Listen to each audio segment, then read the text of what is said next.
also simulations, so high functioning teams and stuff like that.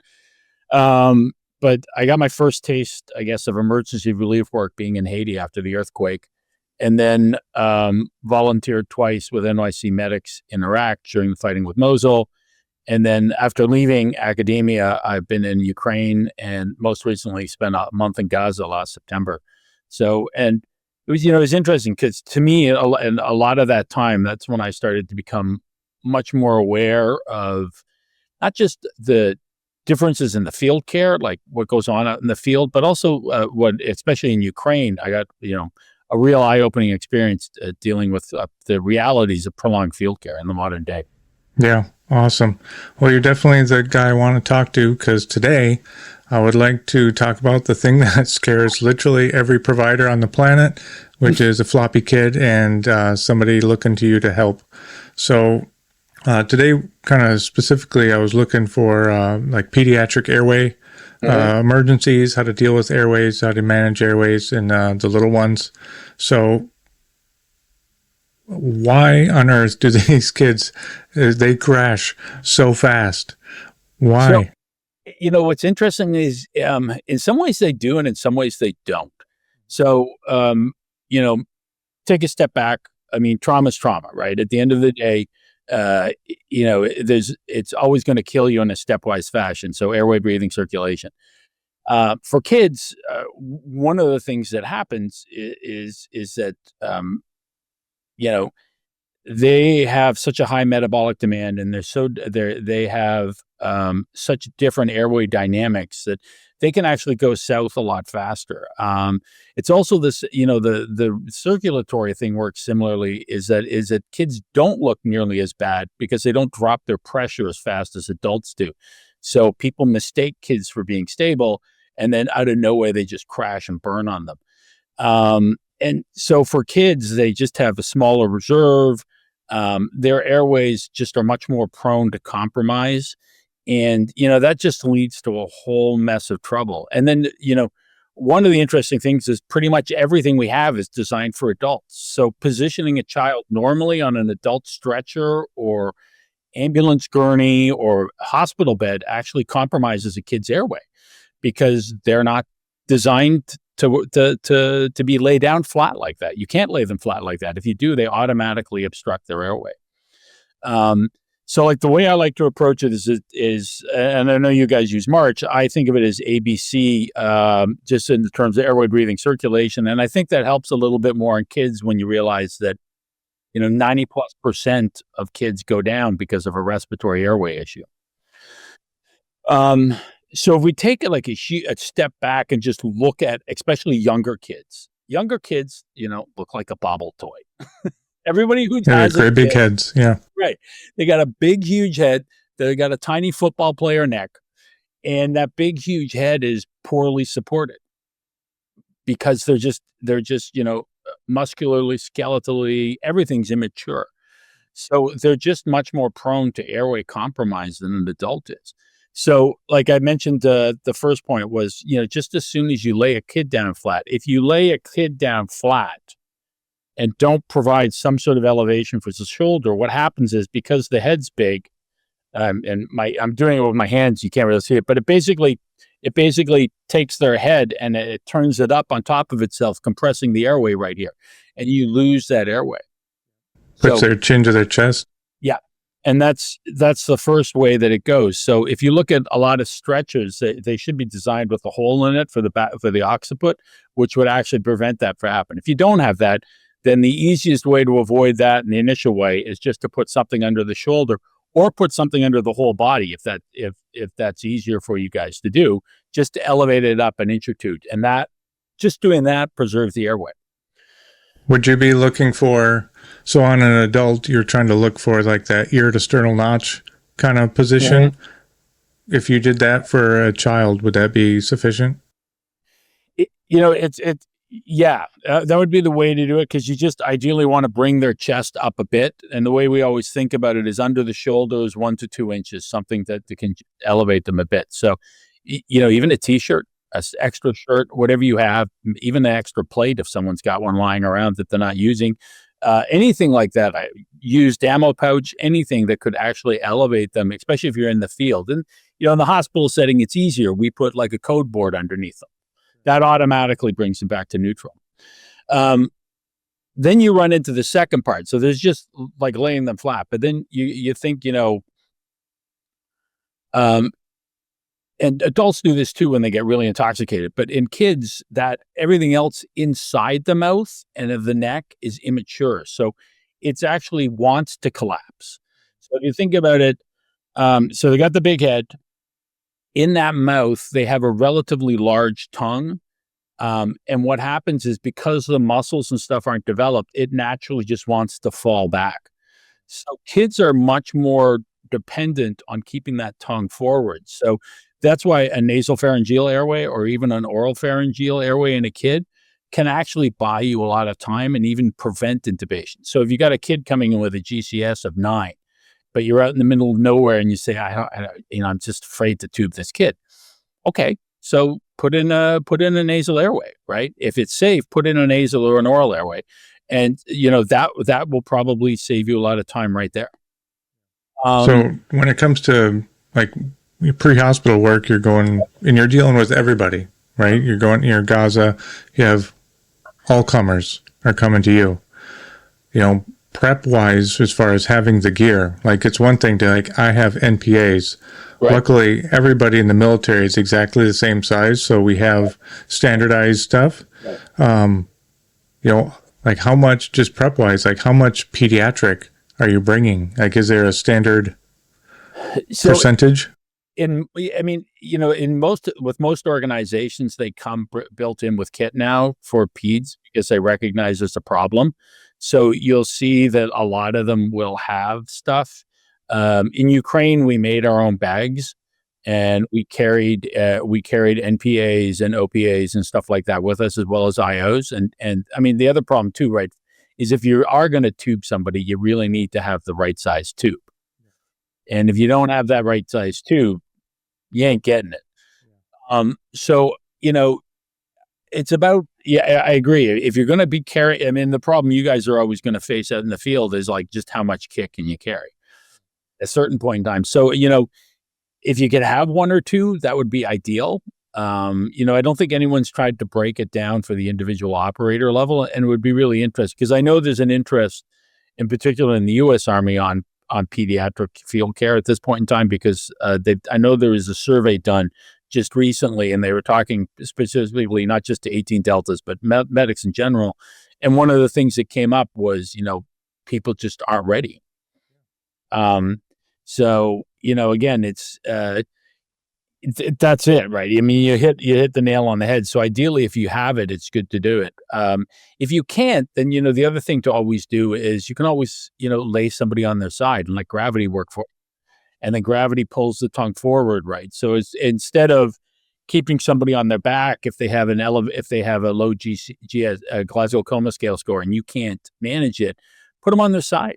Let gravity be your friend and let gravity not just pull the tongue out, but it also helps pull the secretion so that you can get them out of the mouth rather than pooling in the back of the throat. That makes sense? So are you bringing Braslo tape or just over time you got the feel for? There's 2 ways to go. You can bring your own Braslos, which are great. I use an app. I have something. I get no money whatsoever by recommending this, and I'm happy to recommend it. I recommend everyone use it because it's great. It's called Stadia, and you can plug in a weight or an age, and it'll dose everything for you and tell you everything you need. And I'm a big believer in stuff like that because for anyone who's not familiar with any situation, I don't care if you're an EM doc in the US who doesn't see a lot of trauma, or you're somebody out in the field who's never dealt with a kid. As soon as you're thrown into a situation that's not your norm, there's a panic mode that sets in your head. And in those sorts of situations, what I've always taught people to do is, remove your cognitive load. Take pressure off yourself. And if there's something that makes your life easier, do it. I learned that the hard way. And I mean, a lot of this stuff I remember just now because I've been doing it for so long. But like the things like Stadia is great because you can just put in someone's age rather. So if you got an estimated a 4 kid you think is 5 years old, put in 5, and it will spitball everything for you and tell you everything. There's formulas you can use, but again, the formula, and I can give them to you here when we talk in more detail about intubation and stuff. But the formulas all take cognitive load, right? And it's exactly at that moment in time when it's gonna, you go, oh Christ, what's the formula? Can't remember the formula now, and then that just spirals you down. Even if you do remember the formula, it's like, right. What random number am I going to come up with? Right. So, and the other option is the pinky. They always teach you, and it's not untrue that the child's pinky is the average size of the ET tube you should use. And then to realize how deep it goes, always just go 3 times the size of the ET tube. So if it's a 4.5 tube, you want to go down roughly 13 to 14 centimeters, and then just stop. Now, if you had to err on the side of larger or bigger, because you don't have, the infinite number of all the sizes and all the quantities that you need, would you go bigger or smaller? Smaller, especially if you're using for ET tubes and stuff, a cuff tube. Yeah, go smaller because you're never going to get a bigger tube in, and then you just risk causing damage. And then, you start banging at it and banging at it. The first cric I ever did in the field was in Haiti after the quake. And it was an adult patient that a bunch of people had tried to intubate who shouldn't have gone near him. And they completely mangled his airway. And then we did a cric on him. And, yeah, and that's why I say, so go smaller. And, even if it's a small tube, you can still get air in. And the idea is, just get the cuff up, and ideally that blocks enough of it and hopefully helps you through the process. Enough to get things stabilized, get to where they have more stuff, and then you can always switch those things out. It's all about buying you the time. And that's why if you have the time, do it and go that way. So like I said, if we stick to the airway portion, we talked about head size, we talked about the mouth and the tongue. The other problem, too, is a kid's airway, and this is why they teach you all not to do surgical airways on kids under 10. It's not developed adequately in the cartilage and stuff. So, about something called croup in kids? Yeah, I wasn't sure. So, kids get croup because when you and I get viral laryngitis, we get a sore throat and our throat changes, right? And that's all based on the dynamics of swelling around your vocal cords in the trachea.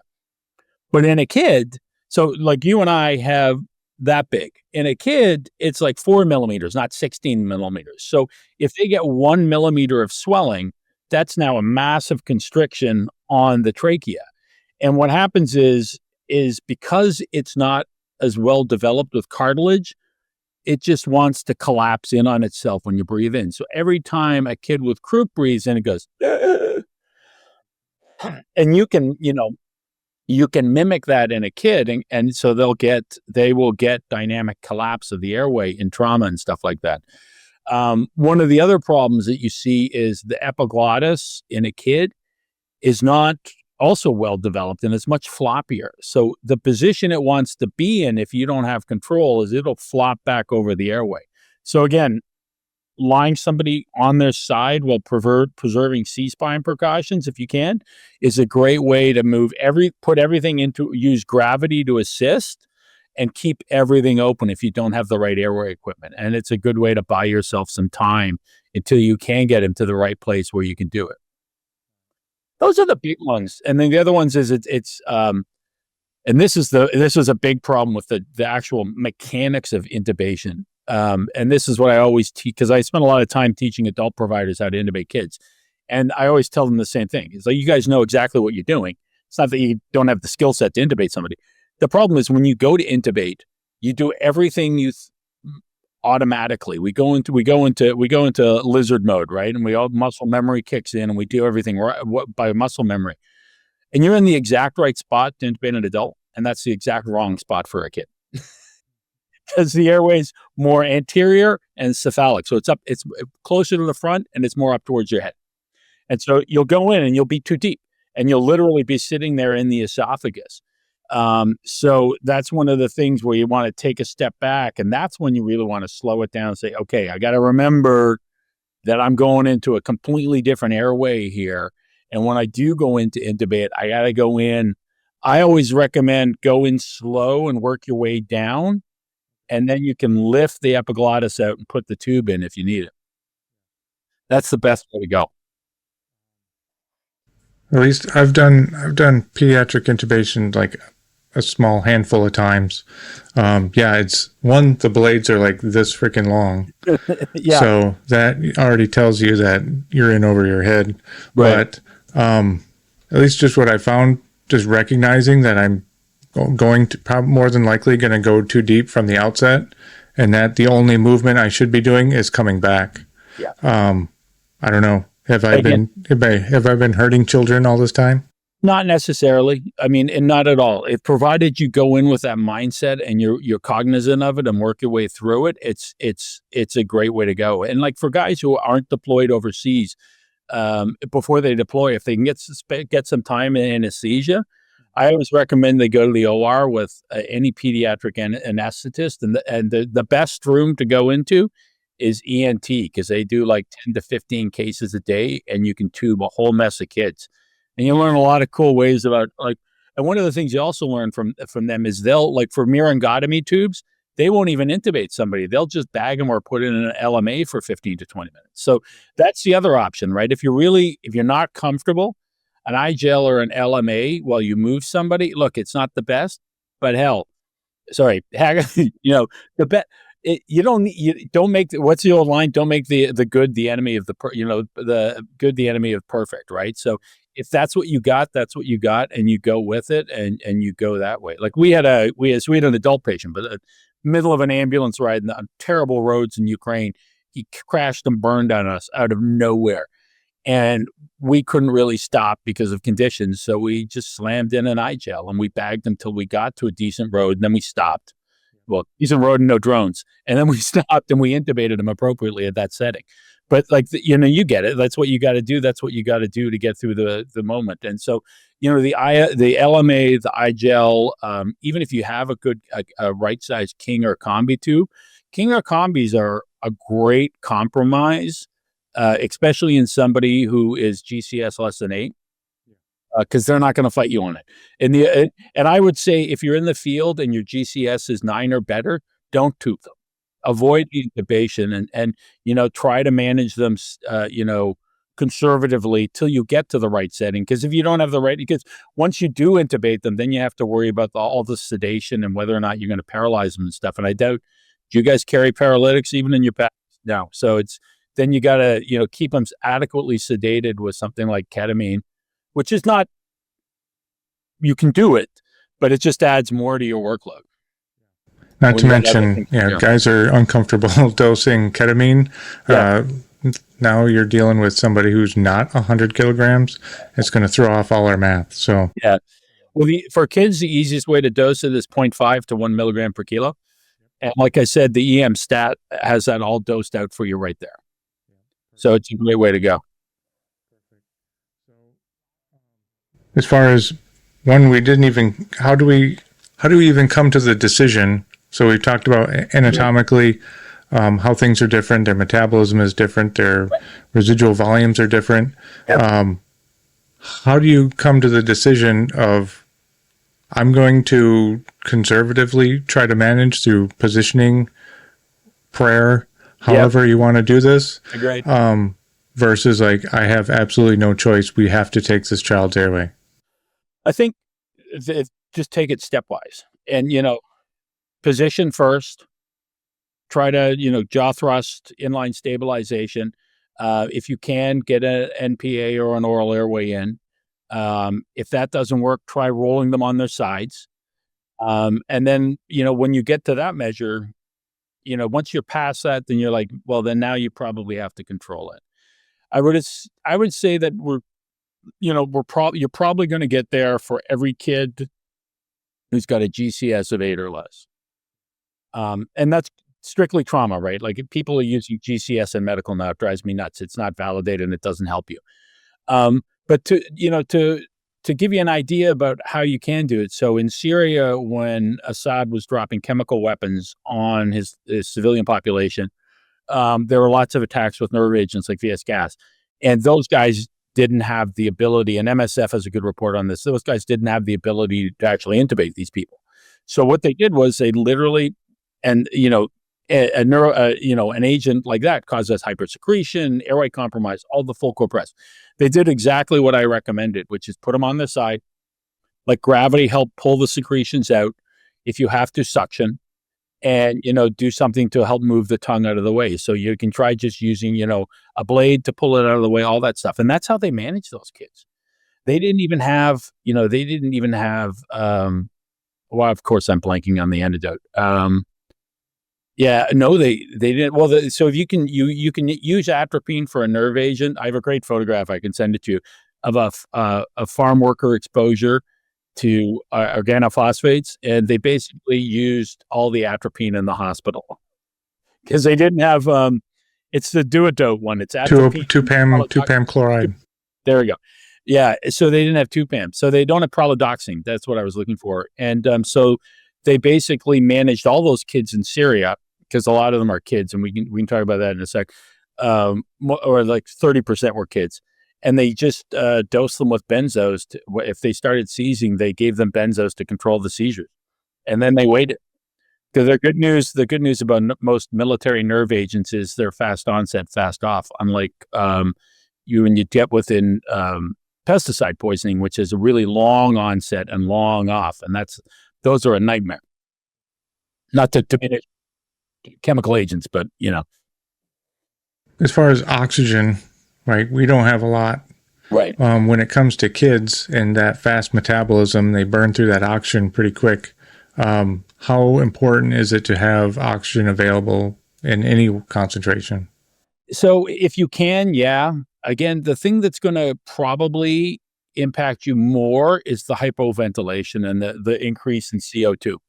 And that's probably what's going to take you down faster. So again, it's about ensuring that they're having adequate respiration and adequate respiratory volume. And so that's why in some of those kids, if they're not breathing on their own, if you might have to bag for them, and then that's going to be the case. So I would say that it's, I'm trying to think of traumatic situations.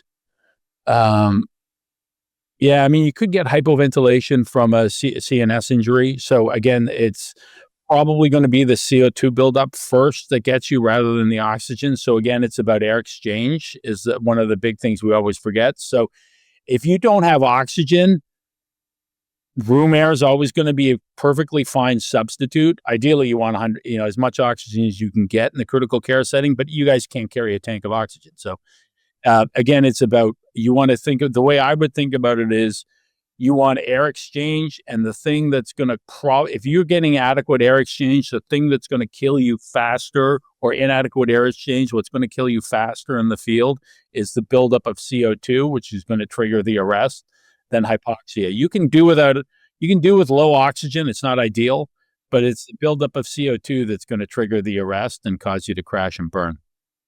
That's where bagging probably is a good thing to consider. And then you just got to remember, so then we go past A, then we get into respirations in kids. And this is where we're starting to talk about, they have a higher, their minute volume's higher. So if you're bagging, normally it's 12 breaths per minute for an adult. In a kid, you probably want to shoot for a breath every 2 to 3 seconds. So you want to get somewhere between like maybe 20-ish, maybe a little bit higher depending upon their age. But it's not too fast, but and this is the other thing you see is that because people get freaked out and they're bagging, they come in like, and it's like, no, now you're hyperventilating them, and that's also a problem. So like slow it down, and I would count it out to 1 every 2 to 3 seconds. They average it out, and it's what's the average now in CPR? It's 2 per 15, I think it is, when they do in the pediatric resus codes. So that, but if you want to think about, that's when you're doing it on your own. But if you're doing it, ideally just the bagging rate, you want to think about it's one breath every 2 to 3 seconds. Quick question, just back on airway management. As far as, we talked about just positioning, hey, maybe a Combi tube, if you have the right size available. For us, we've ditched the Supraglottic airways, because essentially, if it works, then they're probably already gone, right? So we've essentially just gone to like NPAs into cric. If you can't manage it with an NPA, just cric them. I guess why in a pediatric would a Combi tube or LMA be a good choice? So, I mean, you can't. Here's one of the problems: you can't cric kids under 12. I mean, 10 is the general cutoff line. It's just the way the airways develop. You're more likely to cause permanent damage to that airway. Does that mean you can't? No. Does it mean you should? You get into that kind of weird gray zone. It's just like they're starting to recommend more now in adults the tracheostomies rather than even doing a trach, rather than even doing the cric. But I think that's the biggest problem you run into is you don't have an alternative in a kid, right? Because you just you can do a needle, although ATLS has pulled it out, and they pulled it out for a fairly valid reason, which is that once you do the needle. And this is the problem that always comes up with needle crics is you can oxygenate, you can't ventilate. So you don't get rid of CO2. So even with every effort you do, like making your IDE time 7 seconds, pushing down on the chest to put out as much carbon dioxide, push out as much air from the lungs as you can, you're still going to hit a point at about 30 to 45 minutes where the CO2 is too high and the kid just arrests on you. So, I mean, if you're stuck in the middle of nowhere in the field and you can get them to someplace in 15 to 20, yeah, go for it. If that's what you've got, go for it. The other problem that's really hard with the needle is if you don't have a jet insufflator, which are designed to be very, very rigid, this is one of the things to always remember. They always teach you to use an angiocath, right, a 14 or 18 gauge. Those things are really floppy. And they will bend all the time on them. The other problem is then you have to get enough pressure in. So you have to connect, what is it? You take I think it's a 5.5 ET tube connector and then a 3.5 cc syringe, put it in, put the bag in, and then you can bag down through it. But that just also, now you've got this huge, massive thing, which is just prone to kinking and stuff like that. So now you're managing a patient from one person to 2 to 3 people. To get them if you're in the field. If you're already in a forward operating base or a TSP, different scenario, right? You got more hands, it's a different scenario. But if you're doing single person resuscitation, then it becomes a problem. And then then as you kind of hinted at, right? Then you get into if you got more than one patient, then you have to decide, well, what am I going to do? And it's really hard to walk away from a kid and make him a black tag.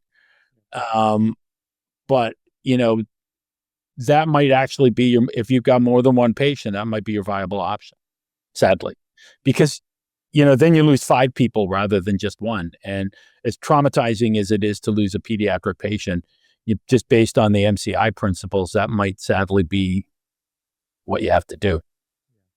So, but I think that's covered a lot of the airway stuff. I mean, the other thing is the reason why we tend to be hesitant about, intubating kids in the field, because like New York City's gone to king of Combi tubes now, right? They've wanted to remove intubation because they realize there's so many problems with intubating in the field. And part of that's because most of them are trained at your level, right? Like, so, and it's the various levels of training and stuff like that. But the other problem is wait, where was I going with this? Oh yeah, you have to keep them sedated at the bare minimum. And in kids, we like to paralyze and sedate them because, adults can kind of, suck it up, bro. I know this is unpleasant, but if you don't like the tube, you have your choices to die. Not to be that mean, and I don't want to be mean, but you can explain things to an adult. You can't explain it to a 5-year-old. And a 5-year-old just naturally too regresses if they're ill or critically ill. So that 5-year-old's now 3? That 10-year-old's now 6 or 7, or even younger because they're regressed. So once you intubate them, now you're obligated to keep them sedated. And I would say that the best way to do it is ketamine. Easiest, bar none, best way to go. Also because it's longer acting with fewer issues like a high dose of fentanyl or a Versed would be. So if you're gonna have to do it, then I would use ketamine, and I would use ketamine at 0.5 to 1 milligram per kilo. So again, yeah, I would use a sedating dose, not just like the pain dose is 0.25 to 0.5. But you want a higher dose, and you've already intubated them, so you don't have to worry about airway compromise, right? So that goes out the window. But ketamine is just, I think, is nicer because it lasts longer and it's not going to crap out your pressure on you, which is a real problem with fentanyl and Versed. And then it gives you the option of adding something extra, like if you start seizing, like Versed, or if you think the pain's another issue, you can add some fentanyl, and then you don't have to worry about circulatory collapse like you would in any other trauma patient who's you doubling up on Versed and fentanyl. Sure. So just our adult, at least in our protocols for sedation dosing, 1 to 2 mg per kg. We leaned generally more towards the 2 rather than the 1, just so we try to avoid that valley. Still safe? Yeah, I think so, because you've already intubated them. The biggest problem is you're going to be is it like you probably don't have monitors and stuff like that. So you're going to have to thread the needle about what you're comfortable with. I would say 1 is probably the safe way to go, and then if you need more, you can dose it up. And then it's all by feel. So if you need more, you can dose it up to 1 to 1.5 at a time, and then basically just give the dose every 15 to 30, and that's usually enough to keep them sedated and down.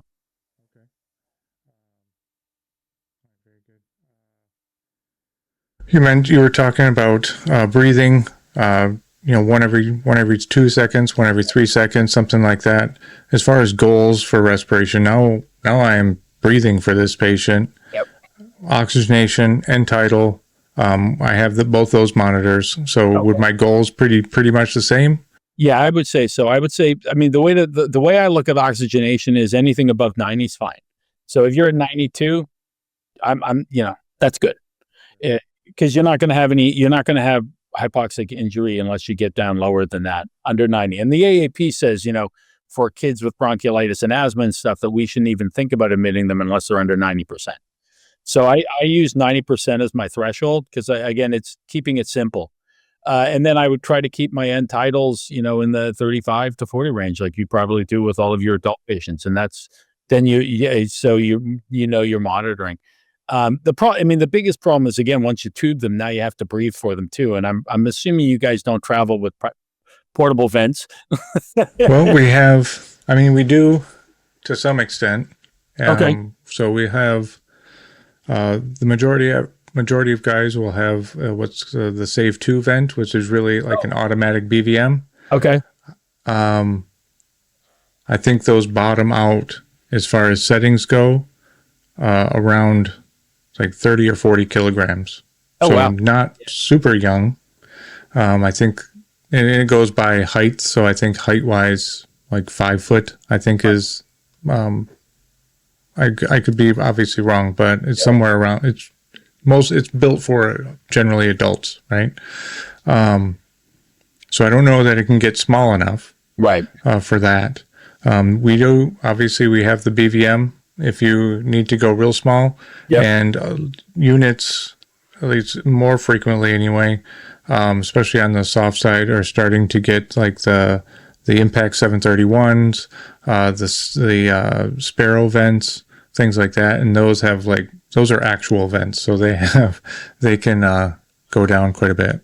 And then, so if they have an automated pediatric mode, I would just plug it into that. I mean, the other thing you always remember is, like, if you can and the parents are reliable, you can have the parent do it, and that's what happens in lots of places where you don't have vents, right? Because that's what you got to do.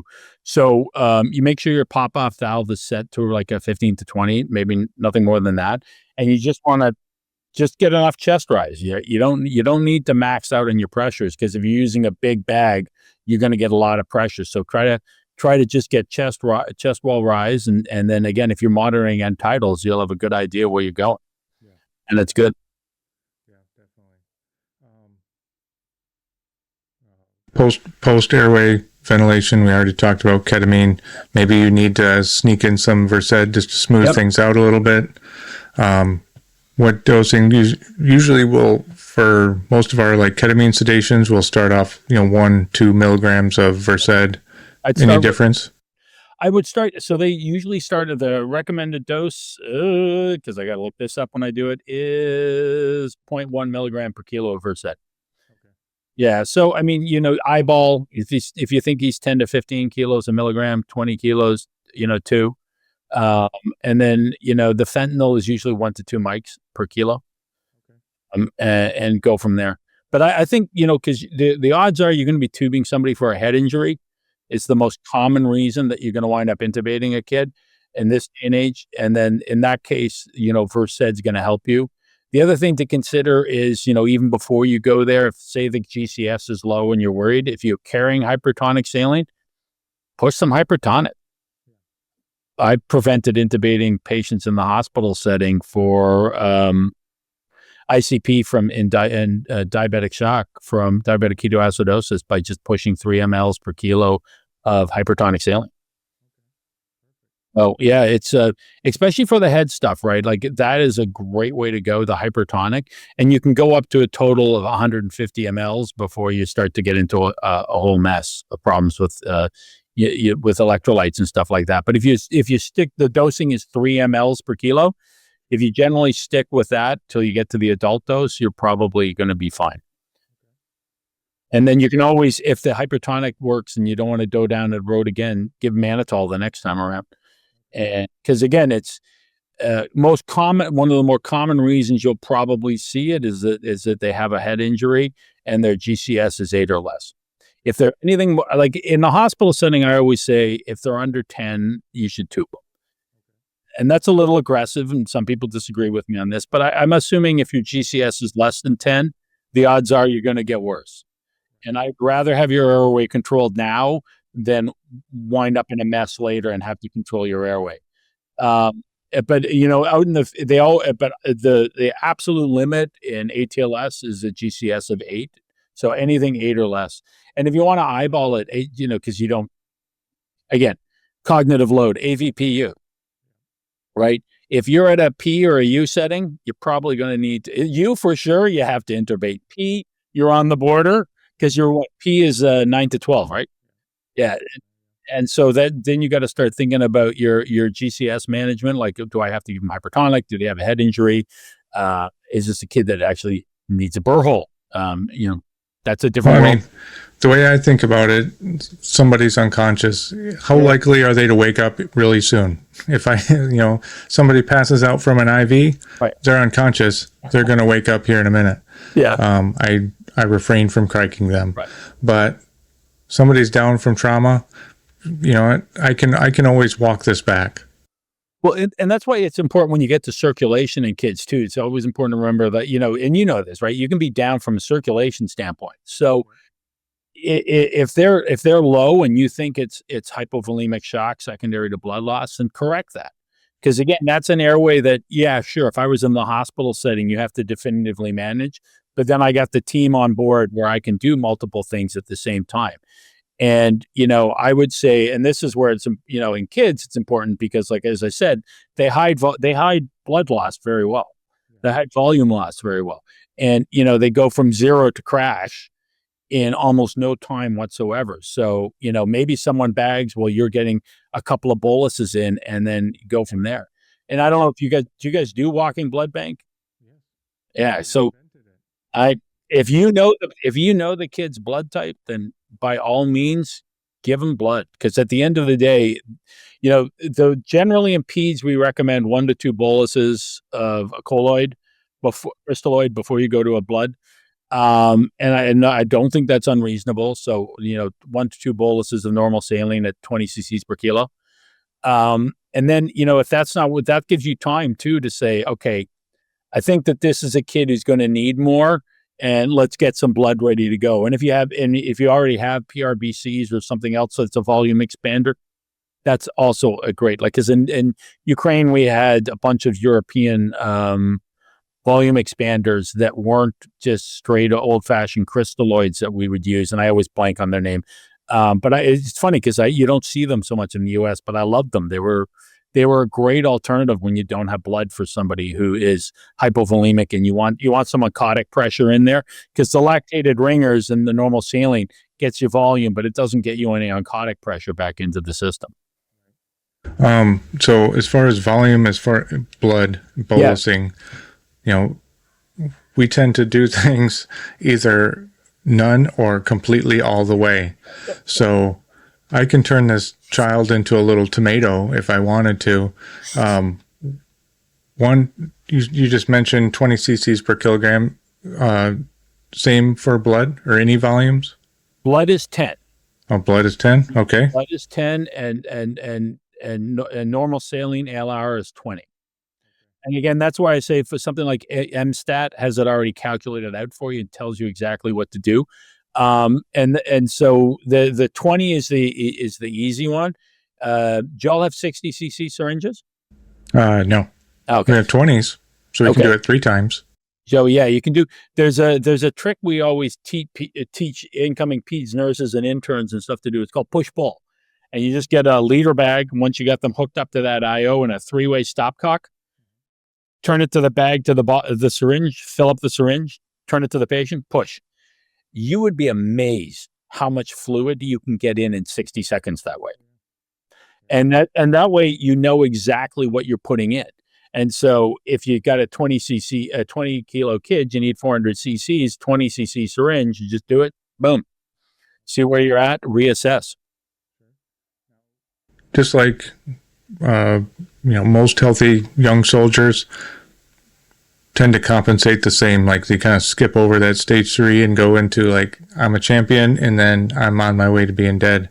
So children, I imagine the same. So it's not just blood pressure or pulse location, like you're looking at their skin, like they look gray or mottled, mental status is going away. That's my trigger to resuscitate before they crash. Endpoints as you're coming back. Now, we're talking about little aliens, so their numbers are obviously way different. It's generally going to, so you hit it on the head, and and it's a really important point, and I'm glad you brought it up, because it's like, most people just look at the monitor in a hospital, and that's always going to fool you on a kid, because tachycardia is they're going to be tachycardic for a bunch of things. One, pain, fear, all of that.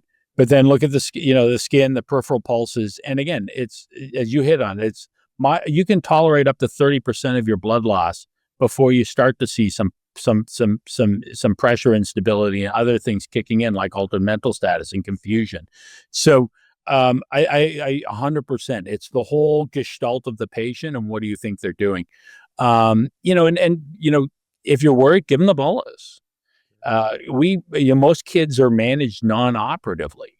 Penetrating trauma, a little different, and that's what a lot of what you guys will see. But again, it's still a lot of peds patients get managed non-operatively or much more conservatively. It's actually the adult trauma system that's catching up to kids now, because more adults are managed conservatively now, because we realize we shouldn't have been operating on them as quick as we did back in the day. Yeah, that's how I make my money, Doc. I agree. So I think it's really, and I think it's a great thing. The other problem, and this is the problem where we kind of get into the disability side of things with kids, is they're also more sensitive to hypothermia and stuff like that. So expose them, but then remember that they're going to get colder faster. So if you're going to do a cap refill, do it centrally. Don't do it on the extremities, because that's what you're going to get. You can get fooled all the time with that. Good point for kids. You can't use a tourniquet under 2. It just won't fit. So anybody who needs a cat it's got to be over 2. And I mean, this, so I'll have to beat the point for you or your listeners, but you put a tourniquet on somebody, they notice. And it's again, with an adult, you can not in this fashion, because people get mad at me for it, but you can tell an adult to suck it up. Again, can't tell a kid that. So, I mean, one of the things that we did a lot in Mosul was we did a lot of packing. And if you have access to the supplies and the equipment, something like an Israeli bandage with a roll of gauze underneath it. If it's oozing rather, look, arterial bleeds are arterial bleeds. There's nothing you can do about it. You got to manage it. But this as well as I do, that you see lots of other bleeding that's not arterial, but it's bleeding a lot, but that could probably be managed conservatively with packing. And if you put a tourniquet on somebody, now you've just made the situation worse because they're in a lot of pain and you got to manage that on top of it. You know what I mean? And just by adequately packing something and tying it off, you can probably avoid the tourniquet. So again, with the younger kids, there are ways around it. The arterial stuff is always going to be the same. Just get a tourniquet on it and go. But that's one of the things. So, with your kid, if you're worried about shock, give them some ketamine. Don't go to the 1 milligram, 0.25 to 0.5 for the pain dose. Give them a little squirt, see if that helps them out. Well, give them some fluids. Because, if they got penetrating trauma, they're probably in hypovolemia. They're probably in the early stages of shock, and the fluid is good. You just don't keep doing it. You know what I mean? Ad nauseum, which is what used to happen back in the day. Yeah.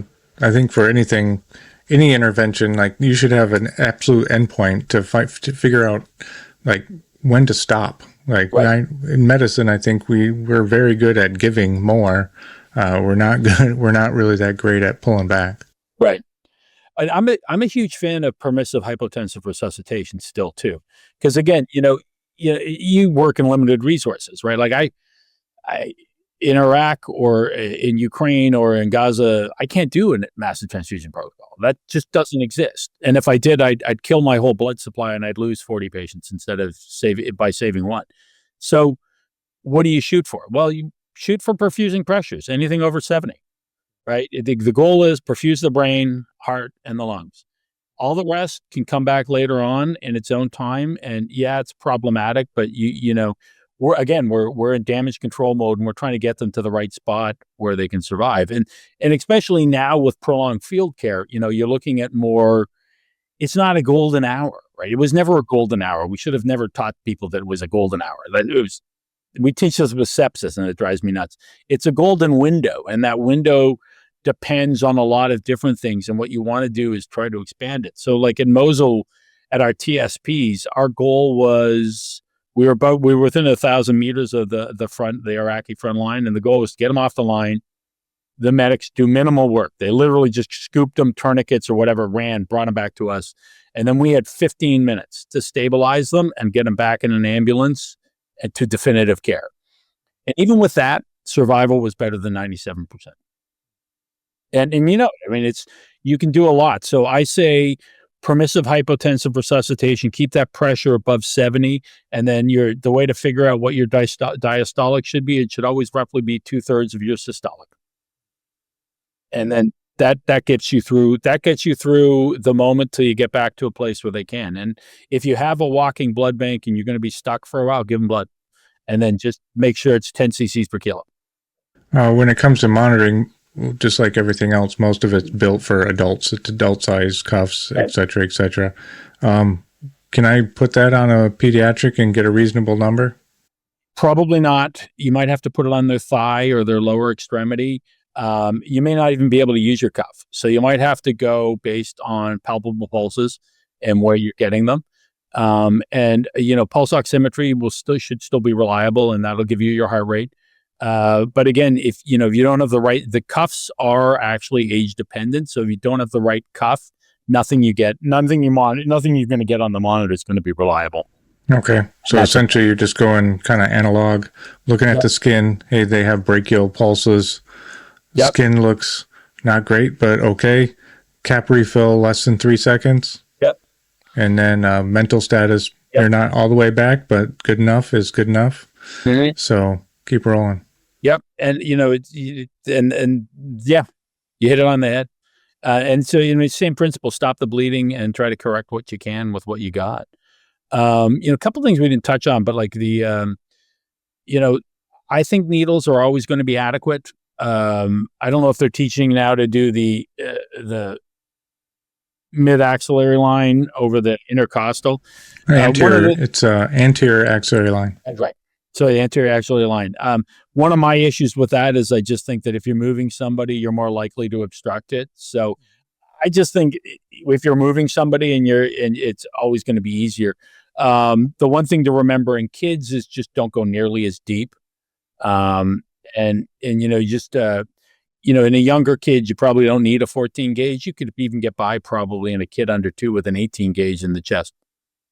And a 1.5 inch, you don't have to go the full depth of one of those chest darts, which are, which would be a weapon in a 2-year-old. As I'm trying to think of things to think about that in kids, one of the things to remember in kids, and this is interesting, is like everything that's normally protected in you and me is less protected in the abdomen. So the liver actually extends below the rib cage. The spleen extends below the rib cage.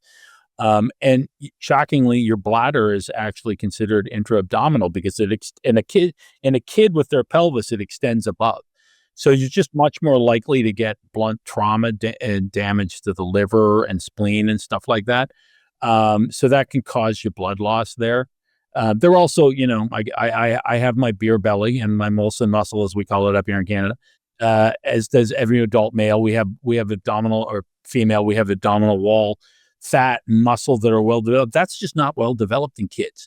So they're much more likely to get blunt trauma when they get hit. Just trying to think of other things that are important, but I mean, it's also, force. Trauma is all the application of force to the human body, whether it's an actual physical force or thermal energy or chemical energy or blunt trauma. It's all force applied to the body in some way, shape, or form. So kids are just more prone to that force being transmitted through because the muscles are not as well developed, and it's more likely to pass through to the organ. And in chest ones, the things to always remember in kids is they're less likely to break their ribs. So they can actually get significant chest trauma without breaking their ribs. So it's unlike an adult patient. So that's just one of the things. Well, awesome, Mike. I really appreciate you walking through. I think definitely we should do a more focused, like just pediatric, like chest trauma type of thing, and deep dive into locations and depths and et cetera. But I really appreciate you jumping on. Thanks, man. It's been great. I'd love to come back. I was thinking if we do it again, we can either ask your viewers to forward questions, or we could maybe run through like 3 cases and go into like some real nitty-gritty detail on management and how would you take care of them in the field. That's it for today's podcast. Make sure to go to our website, www.prolongedfieldcare.org. Check out our free downloads and a ton of other helpful information. Grab a bag of our fresh roasted PFC coffee, links in the description below, and stay on the bleeding edge of combat and austere medicine. This is Dennis for the PFC podcast, out.